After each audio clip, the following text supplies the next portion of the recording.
ඔයාලව kitchen එකේ YouTube channel එකට සාදරයෙන් පිළිගන්නවා. අද මම ඔයාලට ගෙනාවේ හරිම ලේසි රෙසිපි එකක්. ගෙදරදී කොහොමද garlic bread හදන්නේ කියලා.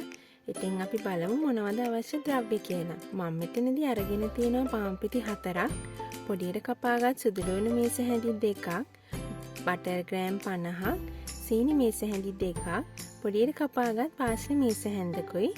ඉස්සරින්ම මම පාන් ටික කපා ගන්න යන්නේ. දැන් මේ වගේ දෙපැත්තෙන් පාන් වාටිය කපා ගන්න. ඊට පස්සේ පාන් පෙත්ත දෙකට කපා ගන්න. ඒ වගේ අනිත් පාන් පෙති දෙකත් කපා ගන්න ඕනේ. දැන් මේ ටික පැත්තකින් තියාගෙන garlic bread එකට අවශ්‍ය මිශ්‍රණය හදාගන්න යන්නේ. මේ වගේ බෝල් එකකට බටර් ග්‍රෑම් 50යි මම අරගෙන තියෙන්නේ මෙතන salted butter. ඒකින්ද මම මෙතනට ලුණු දාගන්නේ නැහැ. ඔයාලා unsalted butter අරගෙන තියෙනවා නම් ලුණු චුට්ටක් දාගන්න.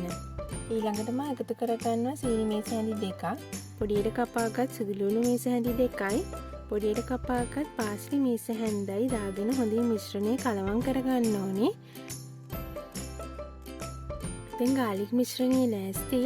ඊළඟට කපාගත් පාන් ටික මේ විදියට බෝඩ් එක උඩ තියාගෙන හදාගත් මිශ්‍රණය හොඳට පාන් වලට දාගන්න ඕනේ. දැන් මේ ටික පැත්තකින් තියාගන්න. ඊළඟට පෑන් එක මීඩියම් හීට් එකේ තියාගන්න ඕනේ. දැන් garlic මිශ්‍රණය ගාගත්තු පාන් ටික මේ විදියට පෑන් එකේ තියාගෙන ටිකක් බද ගන්න ඕනේ. ගොඩක් දුඹුරු පාට වෙනකන් තියන්න එපා. විනාඩි 2ක් ගියාට පස්සේ පාන් ටික අනිත් පැත්ත හරව ගන්නවා. ඒ වගේම අනිත් පැත්තත් විනාඩි 2ක් වගේ බද ගන්න ඕනේ. සුදු ලුණු ටික ලා දුඹුරු පාට වෙනකන් බද ගන්න.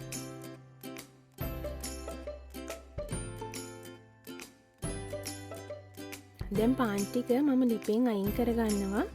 මේ වගේ දුඹුරු පාට වෙද්දි තමයි මම ලිපෙන් අයින් කරගත්තේ. එතකොට තමයි පාන් එක රස වෙන්නේ. මේ තියෙන්නේ මම හදාගත්ත garlic bread එක හරිම රසයි. ඔයාලත් මේ රෙසිපි එකට කැමති නම් try කරලා බලන්න.